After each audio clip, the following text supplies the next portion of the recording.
रुक जाना नहीं तू कहीं हार के, कांटों पे चल के मिलेंगे साए बहार के। कुछ ऐसी ही कहानी है इन मेहनतकश प्रवासी मजदूरों की। सुपौल के भीमशंकर दिल्ली में रिक्शा चलाकर पेट पालते थे। लॉकडाउन में सवारी मिलनी बंद हो गई तो अपने रिक्शा से घर की राह पकड़ ली। रास्ते में मिल गए लखीसराय के संतोष, वो भी अपने रिक्शा से हरियाणा लौट रहे हैं। मंजिल के सफर में कितनी मुश्किलें आई, भीषण गर्मी ने परीक्षा ली, भूख प्यास और थकान ने कदम रोकने की कोशिश की, लेकिन आखिरकार 10 दिन का सफर पूरा कर दोनों कैमूर पहुँचे। दिल्ली से आ रहा है, सुपौल जिला जा रहा है। अच्छा, तो कैसे आ रहे हैं? रिक्शे से आ रहा है सर। क्या दिन हो गया? 10 दिन हो गया है सर, कुछ नहीं मिल रहा है। कोई व्यवस्था नहीं? कोई व्यवस्था नहीं। हरियाणा से आ रहे, रिक्शा से आ रहे हैं। अच्छा, कितना दिन लग गया? लग गया हमको 10 दिन। वहाँ क्या करते थे आप? रिक्शा चलाते थे। मीलों लंबा सफर कर बिहार लौटने वाले प्रवासी मजदूर बस वालों की मनमानी के शिकार हो रहे हैं। मुंगेर के ये मजदूर श्रमिक स्पेशल ट्रेन से पटना पहुंचे, उन्हें लाने के लिए बस भेजी गई। इनके अलावा रास्ते में कुछ और मजदूरों को भी ड्राइवर ने बिठा लिया। एक मजदूर से 425 रुपए वसूले, लेकिन घर ले जाने के बजाय उन्हें मुंगेर के DTO ऑफिस के सामने उतार दिया। अब वो जाए तो आखिर कहाँ जाए? दिल्ली से आ रहे हैं, पटना उतारा है, पटना से बस मिला है, ये मुंगेर उतारा है। उसके बाद हमको जाना है सहरसा। सहरसा जाना। तो बस वाला क्या बोल के उतार के चला गया? बस वाला बोला है यहीं धक्का हमको आने का ऑर्डर था। पटना उतरे हैं, पटना से उसके बाद हम बस से बैठे हैं, मुंगेर उतरे हैं। मुंगेर से तकर बाद जाएंगे सहरसा, यहाँ से कोई साधने नहीं है जाने का। ये अपनी मिट्टी की ही खुशबू है जो ये प्रवासी मजदूर अपनी दुआओं में महसूस कर रहे हैं। तभी तो इस मिट्टी पर गिरकर वो धरती माँ को प्रणाम करते नहीं थक रहे हैं। कोरोना काल में परदेश से लंबा सफर तय करके ये सभी मजदूर कटिहार पहुँचे हैं। अब इसी मिट्टी में इन्हें अपनी बाकी की जिंदगी गुजारनी है। अधूरे सपने पूरे करने हैं और इसके लिए उन्हें प्रशासन और सरकार का साथ चाहिए। हम लोग को काम का रोजगार मिल जाए तो बहुत अच्छा है। परदेश जाने का मन नहीं करता है? परदेश जाने का दिल कोई नहीं चाहता कि मैं अपना परिवार को छोड़ के मैं परदेश चला जाऊँ। यहाँ अगर काम हो तो कोई नहीं चाहेगा कि मैं अपना परिवार को छोड़ के, बाल बच्चे को छोड़ के जाऊँ। बिहार में रोजगार होता तो सर वहाँ थोड़ा जाते। क्या चाहते हैं? सरकार से क्या निवेदन करें? सरकार से यही निवेदन है कि यहाँ कोई रोजगार हो। अच्छा, यहाँ रोजगार होगा तो हमको जरूरत ही नहीं पड़ेगा वहाँ जाने का। राजगीर रेलवे स्टेशन के बाहर इस झोपड़ी में रहता है अर्जुन प्रसाद का परिवार। लॉकडाउन में इनकी छोटी सी दुकान बंद हो गई और वो दाने दाने को मोहताज हो गए। अब हालात ये है कि कहीं से मदद मिली तो मुश्किल से एक वक्त का खाना नसीब हो पाता है, वरना भूखे रहना पड़ता है। सरकारी अधिकारियों के आश्वासन के बावजूद ना इनका राशन कार्ड बना है और ना कहीं से किसी तरह की सहायता ही मिल पा रही है। जब से ये लॉकडाउन हुआ उससे पहले से परेशानी हो गया, दुकान बंद हो गया। अभी 3 महीना पुरने वाला है। 3 महीने से वही जो देता है कुछ तो खाते हैं, नहीं तो भूखे रहते। 2 टाइम के बोली 1 ही टाइम बना के खाते, वो भी कभी हुआ कभी नहीं भी हुआ। राजगीर में इन लोग जैसे जो परिवार हैं जिनके पास राशन कार्ड नहीं है और जो जिनके पास वोटर कार्ड भी नहीं है, इन लोग को सर्वे करके इन लोग को जल्द से जल्द उपलब्ध कराया जाए। दिल्ली, हरियाणा और सूरत से मीलों का सफर कर गांव लौटने वाले इन प्रवासी मजदूरों को क्वारंटीन सेंटर्स में जगह नहीं मिल पाई है। रोहतास जिला प्रशासन ने मदद करने से हाथ खड़े कर दिए हैं। मजबूरन इन मजदूरों ने कड़ी धूप में गांव के बाहर पेड़ के नीचे खुद को क्वारंटीन कर लिया है। यहाँ उन्हें 21 दिन तक ठहरना है, लेकिन सरकारी मदद के बिना यहाँ इनका समय काफी मुश्किल से गुजर रहा है। हम लोग अपने परिवार को बचाने के लिए 14 दिन यहाँ बिताएंगे। कोई सुविधा मिले या ना मिले, अपने तो बचाना है परिवार को। बचाने के बाद हम अपने घर चले जाएंगे। वीडियो साहब बोल रहे थे हमारे पास कोई आए हैं आप लोग थरिया लोटा लेने के लिए। हमारे पास कोई सुविधा नहीं है, ना मशीन है जांच करने वाला। जमशेदपुर में नेशनल हाईवे 33 से रोजाना प्रवासी मजदूरों का जत्था गुजर रहा है। कड़ी धूप के बीच इन मजदूरों के चेहरे उस समय खिल उठते हैं जब इनकी ओर मदद का कोई हाथ बढ़ता है। दरअसल प्रवासी मजदूरों की मदद के लिए इन दिनों सड़क किनारे कई कैंप खुल गए हैं। जहां से इन्हें न सिर्फ मदद मिलती है बल्कि घर तक पहुंचाने का भी इंतजाम किया जाता है। डिमना चौक पर हैं हम लोग। डिमना चौक पर जो भी वहाँ से आ रहा है लोग, उसको हम लोग कुछ न कुछ खिला रहे हैं। उसको हम लोग यही कह रहे हैं सरकार को कि मतलब जहाँ से लोग आ रहा है अपना लोग के घर पहुँचा दिया जाए, कि वो अच्छा रहेगा, अपना ये लोग घर पहुँच जाए।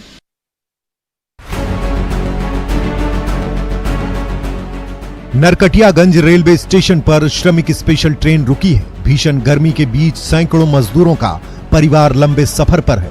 छोटे छोटे बच्चों को पुलिस अंकल बिस्किट दे रहे हैं और पानी भी दे रहे हैं।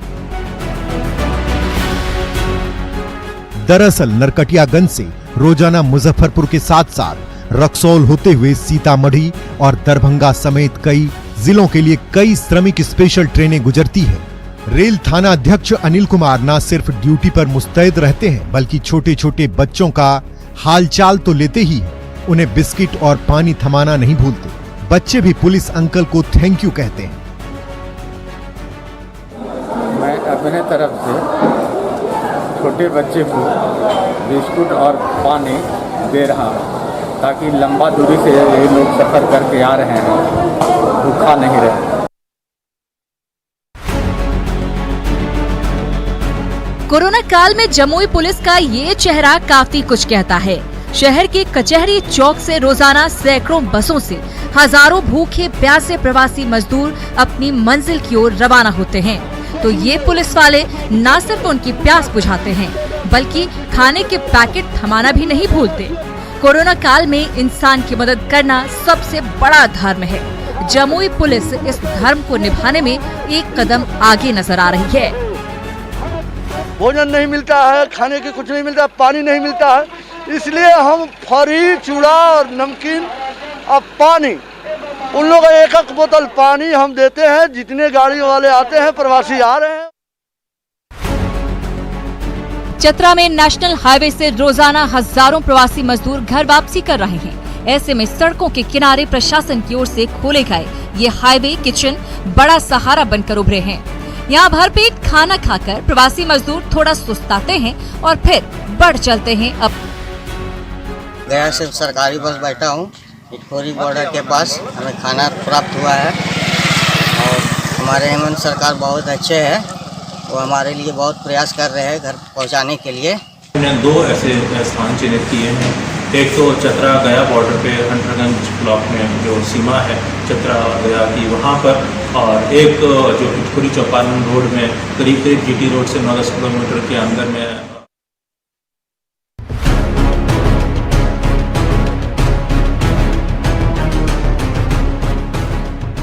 लॉकडाउन ने मोतिहारी के दिव्यांग राजेंद्र चौरसिया को जीने की नई राह दिखाई। कोरोना बंदी से पहले उन्होंने जीविका समूह से ई रिक्शा के लिए कर्ज लिया था, लेकिन लॉकडाउन में सभी गाड़ियां बंद हो गई और वो बेरोजगार हो गए। ऐसे में उन्होंने पत्नी रमावती देवी के साथ जीविका समूह से फिर कर्ज लिया और सब्जियों की खेती शुरू की। अब वो ई रिक्शा से गली मोहल्ले में घूम घूम कर इन्हीं सब्जियों की बिक्री कर रहे हैं। जीविका के माध्यम से चलन सब्जी की दुकान सरकार द्वारा जो मुहैया कराया गया है, जो गांव-गांव में घूमकर हमने सब्जी देते हैं। इस महामारी में लोगों को हाट बाजार नहीं जाना पड़ता है। सीतामढ़ी लौटे इन प्रवासी मजदूरों की जिंदगी पटरी पर लौटने लगी है। कुछ दिन पहले तक ये मजदूर बड़े शहरों में टेलरिंग करते थे, चंद रुपयों से अपना और अपने परिवार का पेट पालते थे, लेकिन लॉकडाउन में सब कुछ छोड़कर घर लौटना पड़ा। अब सीतामढ़ी जिला प्रशासन ने उन्हें उनके घर में ही रोजगार के अवसर मुहैया कराए हैं। इससे उनकी जिंदगी में बदलाव आना शुरू हो गया है। से आए हैं, सिलाई का काम करते थे वहाँ फैक्ट्री के अंदर, और सीतामढ़ी डिस्ट्रिक्ट बाजपट्टी ब्लॉक के अंदर क्रोटन सेंटर के अंदर हम लोग मास्क बना रहे हैं। लोगों को रोजगार मिले, इसके लिए यहाँ की जीविका की दीदी भी कार्यरत है, और हम लोग ऐसे सभी श्रमिक भाई जो इस कार्य में दक्ष है, उन्हें भी इनके साथ जोड़ा जा रहा है।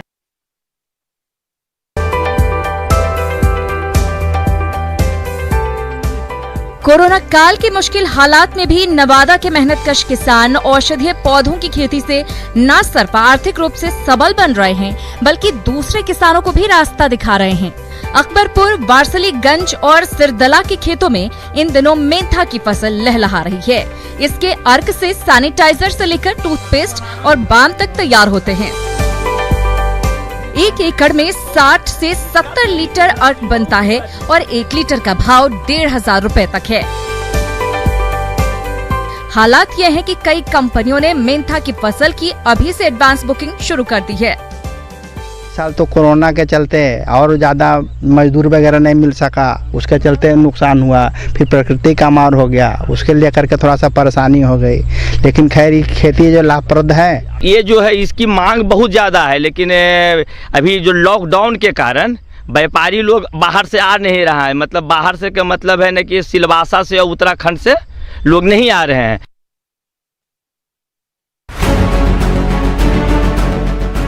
लॉकडाउन से छूट मिलते ही जमुई के ईंट भट्ठों में कामकाज शुरू हो गया है, जिसमें आसपास के ही नहीं बल्कि दूर दराज के मजदूरों को भी काम मिलने लगा है। साथ ही घर बनाने के लिए ईंट की किल्लत भी दूर हो गई है। दरअसल कोरोना बंदी और बेमौसम बारिश के चलते कुछ दिन से ईंट भट्ठे बंद पड़े थे, लेकिन हाल में नई सरकारी नीति के तहत ईंट भट्ठे खोल दिए गए हैं। जब वो हम लोग को कमा खिला रहा है तो हम भी उसको अगर बैठा खिलाना पड़ेगा तो खिलाएंगे, और कभी किसी को नजरअंदाज करने का सवाल ही नहीं आता है। सबको बताया हमके लिए कहीं नहीं जाना है, कोई कमी होगा उसका पूरा भरपाई हम करेंगे।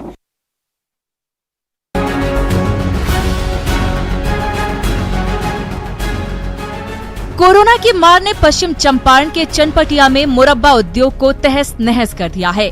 पिछले 2 माह से मुरब्बा का कारोबार ठप पड़ा हुआ है और इस पर आश्रित कारीगरों के घर का चूल्हा ठंडा पड़ गया है।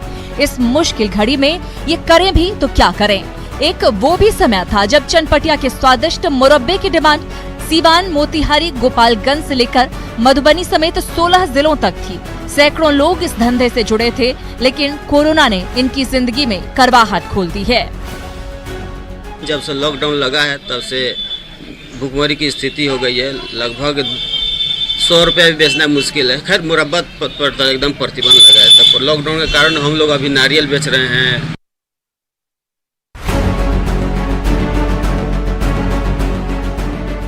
कोरोना बंदी में सैकड़ों मील का सफर कर प्रवासी मजदूर अपने घर तो लौट गए हैं, लेकिन अब उनके सामने पेट चलाने का सवाल खड़ा हो गया है। बाल बच्चों को क्या खिलाएं, कोई रास्ता नहीं सूझ रहा है। दरअसल पलामू के छतरपुर में बड़ी संख्या में प्रवासी मजदूर पहुंचे हैं, लेकिन यहां उन्हें रोजगार का कोई साधन नहीं मिला है। यहां तक कि मनरेगा का काम भी शुरू नहीं हो सका है। 5 बच्चा है, पढ़ाई लिखाई है, खाना पीने के लिए हर तरह से यहाँ दिक्कत है। गरीब आदमी है, कहीं कुछ काम भी रोजी रोजगार भी नहीं कुछ है भी नहीं। मनरेगा वनरेगा काम कुछ नहीं हुआ है। काम धंधा नहीं मिल रहा है, ऐसे चल रहे हैं हम लोग। ऐसे भी बाहर उहर कुछ भी पैसा था, हम लोग लोकल ठेकेदार में काम करते थे, पैसा भी नहीं दिया। हम लोग तो महाराष्ट्र में 10 दिन स्कूल में रह के आए हैं, फिर यहाँ इधर भी रहे। कोरोना की त्रासदी के बीच ईद आम लोगों की जिंदगी में मिठास घोलने के लिए तैयार है। पिछले 20 साल से इसी फैक्ट्री से तैयार सेवई सीमांचल के घर घर में पकती है। हालांकि कोरोना की मार के चलते इस बार डिमांड कम हुई है। इसके बावजूद ईद के मौके पर हिंदू कारीगर यहां सेवा भाव के साथ सेवई के लच्छे तैयार कर रहे हैं। उचित मूल्य और बेहतर क्वालिटी के चलते ये सेवई ब्रांडेड सेवई को भी मात देती नजर आती है। इनका एक ही मंत्र है, सेवा भाव।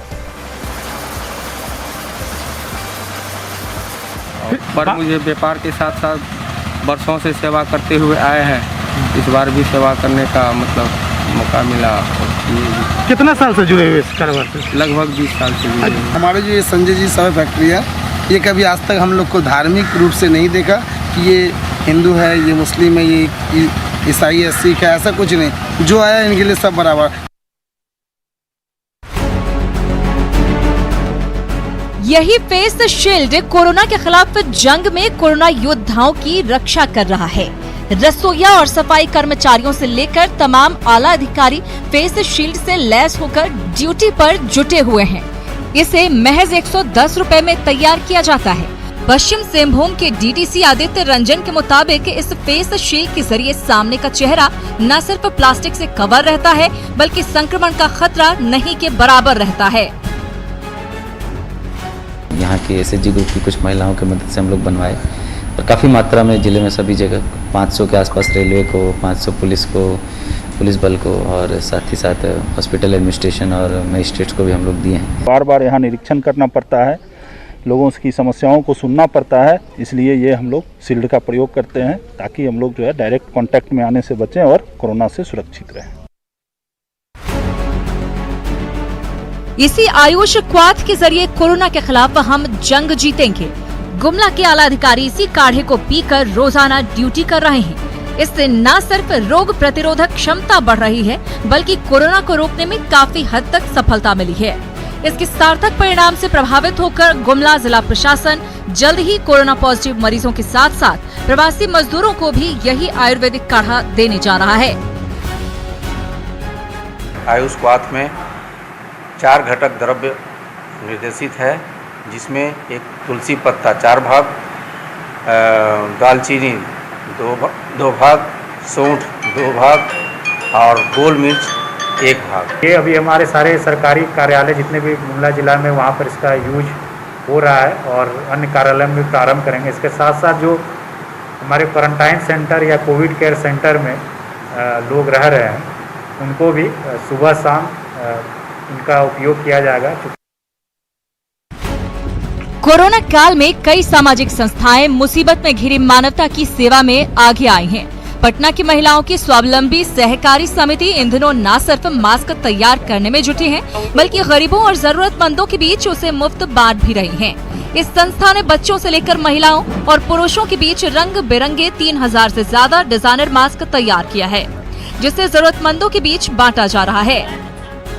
कॉटन में बनाते हैं क्योंकि ये वंस यूज करके फेंकने का नहीं है। इसको हम लोग वॉश कर देते हैं, आप वॉश करके इसको यूज कर सकते हैं और इसमें 3 लेयर्स या 2 लेयर्स डालते हैं ताकि बैक्टीरिया का या वायरस का कोई इन्फेक्शन नहीं हो पाए। कोरोना काल में औरंगाबाद में पेयजल संकट गहरा गया है। कई वार्डों में भूजल स्तर गिर गया है और बूंद बूंद पानी के लिए हाहाकार मचा हुआ है और ऐसे में पानी की तलाश में लोगों को भटकना पड़ रहा है। जहां कहीं भी प्यास बुझने की आस दिखती है, लोग बर्तन लेकर दौड़ पड़ते हैं। इस जंग में जिन्हें पानी मिला वो किसी खुश नसीब से कम नहीं। जो विफल रहे उन्हें पानी के लिए नए सिरे से संघर्ष की तैयारी करनी पड़ती है।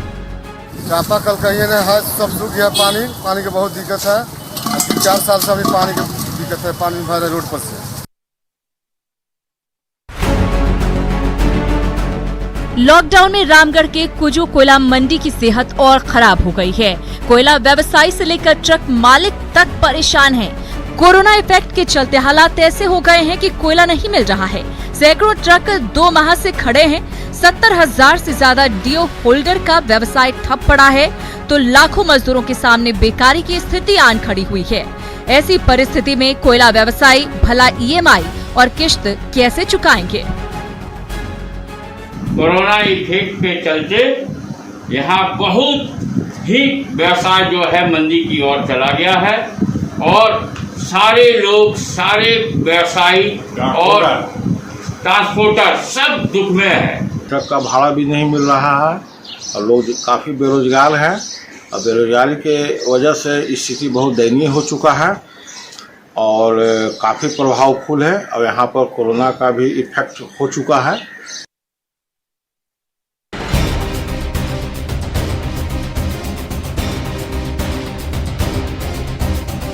अरे वाह, आज तो बंदरों की मौज हो गई। भीषण गर्मी में तरोताजा रहने के लिए तरबूज जो मिल गया तो फिर पार्टी तो बनती है।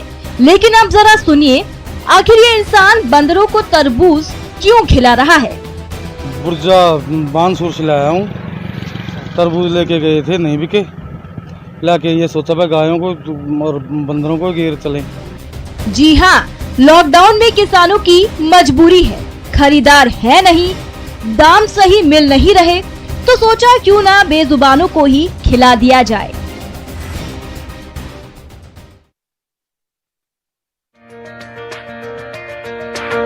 कोरोना को हराने के लिए दुनिया भर में वैक्सीन की खोज चल रही है। लोग भगवान से प्रार्थना कर रहे हैं। वहीं सिरोही के आंवला गांव में महंत जगदीशपुरी कोरोना को भगाने के लिए कांटों पर तपस्या कर रहे हैं। महंत जगदीशपुरी इस तपस्या के दौरान कांटों पर बैठते और सोते हैं। अभी भोले शंकर का नाम लेकर हम कांटों पे भजन कर रहे हैं बीमारी भगाने के लिए। ये महाभादी की कोरोना। महंत की ओर से मानव कल्याण के लिए की जा रही यह तपस्या धर्म के प्रति आस्था को दर्शाती है। महंत की आस्था है इससे कोरोना जल्द भागेगा।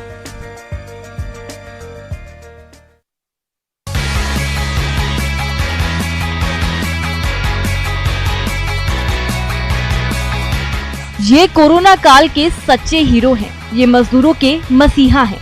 ये स्काउट गाइड ही नहीं, कोरोना योद्धा भी हैं। ये राजधानी का जगतपुरा इलाका है और यहाँ स्काउट गाइड पैदल चल रहे प्रवासी मजदूरों को चप्पल बांट रहे हैं। इनाया फाउंडेशन की देखरेख में इस सराहनीय पहल को अंजाम दिया जा रहा है। राजस्थान राज्य स्काउट गाइड के state commissioner doctor Jitendra Kumar Soni IAS ने बताया कि चरण पादुका अभियान के तहत अब तक राज्य में 2 लाख चरण पादुका का वितरण किया जा चुका है। यह अभियान 2015 से चल रहा है। अब जरा इस तस्वीर को देखिए। एक ट्रैक्टर है, उस पर ड्राइवर सवार वो रेत से भरे ट्रैक्टर को लेकर जा रहा है, लेकिन उसी बीच उसका सामना होता है जंगल के राजा से।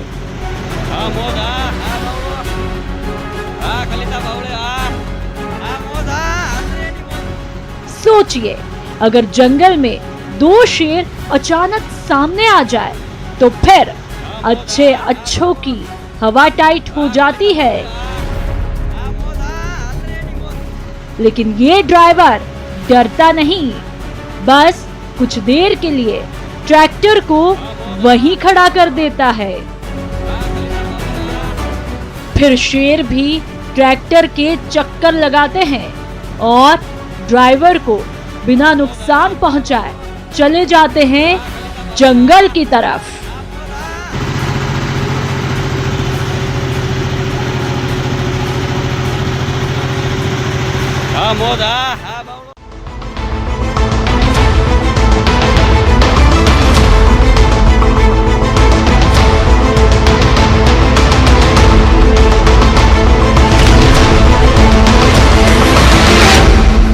India's largest